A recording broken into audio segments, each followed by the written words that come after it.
Dernier village témoin de l'habitat montagnard authentique niché au pied du col de l'Iseran, Bonneval-sur-Arc, perché à 2764 mètres d'altitude, est le plus haut village de la vallée de Maurienne. Le vieux village est parfaitement intégré dans une nature hostile, où l'enneigement perdure pendant 6 mois de l'année. Les habitations, regroupées en hameaux, sont faites de pierres liées à la chaux qui forment des murs de 80 cm d'épaisseur. L'utilisation du bois de mélèze est autorisée uniquement pour la charpente, qui se doit d'être extrêmement résistante pour supporter le poids des lauses. Ces pierres plates, taillées dans une roche schisteuse ou calcaire relativement dure. Les toitures à 2 pans, de faible pente, formant au vent au-dessus des balcons et des murs. Les maisons reflètent les activités pastorales d'antan. Les animaux et les hommes étaient alors regroupés au rez-de-chaussée. La chaleur animale permettait d'économiser le combustible pour se chauffer. L'étage supérieur était occupé par la grange, dont le foin isolait l'étage d'habitation du froid.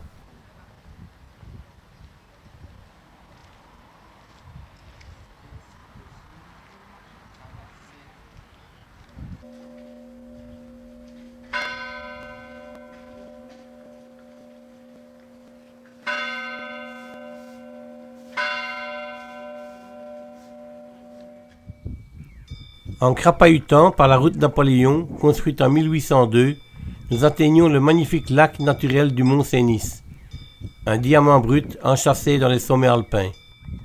Régulièrement emprunté par le Tour de France et attirant chaque année les cyclistes du monde entier, j'ai toutefois préféré confier le travail de la grimpette à notre vaillante maison à roulettes pour emprunter le sillage des plus grands champions cyclistes.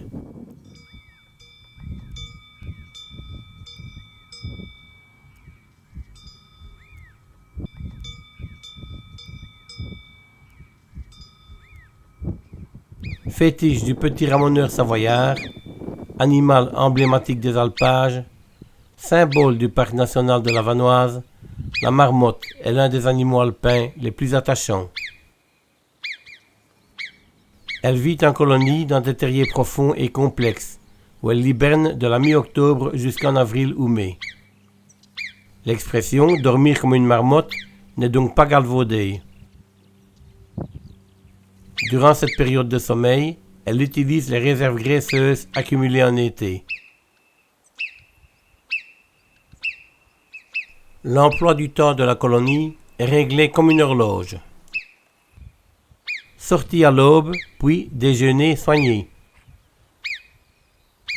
Vers 10 heures, c'est le moment pour les jeux, les folles poursuites et les luttes amicales. Très sociables, les marmottes cohabitent avec bonne humeur. Au moindre danger, la marmotte siffle à plusieurs reprises, et tous les individus se précipitent dans le terrier le plus proche. Son odorat et son champ de vision à 300 degrés lui permettent de ne pas se faire surprendre, ou alors très rarement.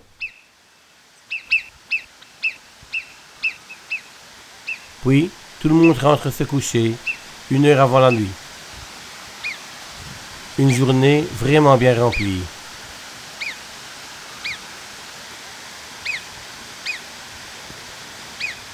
Sous l'œil intéressé de notre Tosca, nous profitons de ce moment privilégié pour un agréable petit pique-nique sur le territoire des marmottes. Ça a l'air beau, hein?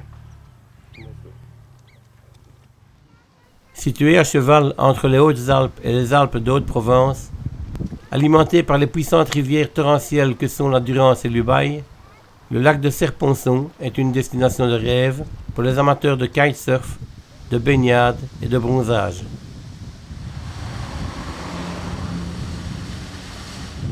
Les plages surveillées font le bonheur des parents, car les enfants s'y amusent en toute sécurité, et les vents qui y soufflent toute l'année représentent un terrain de jeu idéal pour les amateurs de voile et de sensations fortes. La belle eau turquoise de ce lac reflète les montagnes alentours, avec des sommets enneigés à l'année.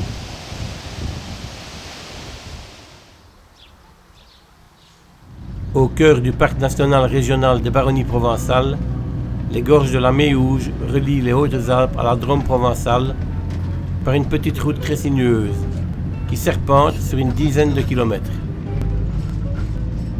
C'est le moment choisi pour implorer tous les saints du ciel de ne pas me retrouver nez à nez avec un autre gros véhicule.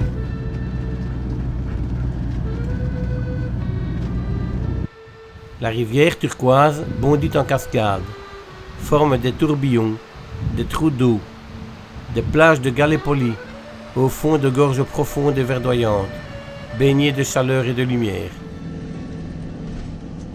Ouf, le danger est passé. Midi a sonné au clocher de l'église du petit village de Cédéron. L'heure de casser la graine est arrivée, et je profite du marché matinal pour une détente bien méritée, à écouter avec délectation l'accent provençal des villageois en grande conversation. Moi, je te prends celui-là. Hein, je vais essayer et puis je vais...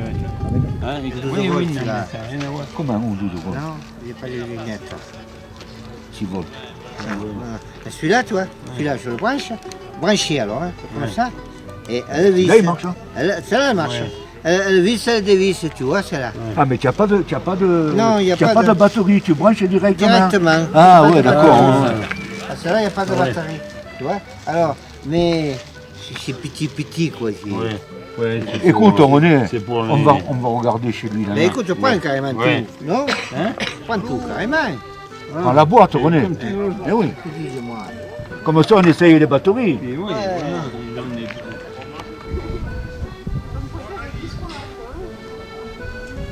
Dans le chocolat, voilà. Aux confins du parc naturel régional du Luberon, au cœur des monts de Vaucluse, Gordes est l'emblème du village perché provençal.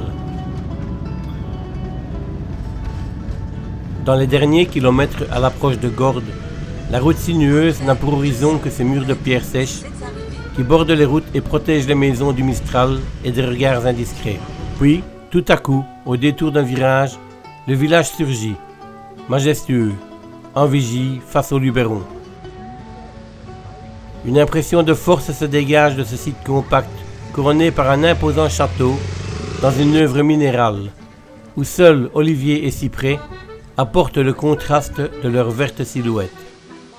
Si sa beauté, sa situation au cœur du Luberon et son aura culturelle ont fait de Gordes l'un des lieux les plus chics de Provence, il ne reste pas moins un village attaché à son territoire et à ses traditions.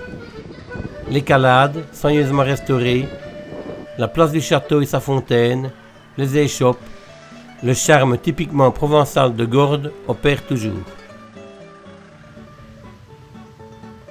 À bord de notre maison à roulettes, nous voici arrivés au terme d'une magnifique escapade, qui nous aura fait découvrir les hautes montagnes savoyardes, les baronnies provençales, le Luberon et le Vaucluse.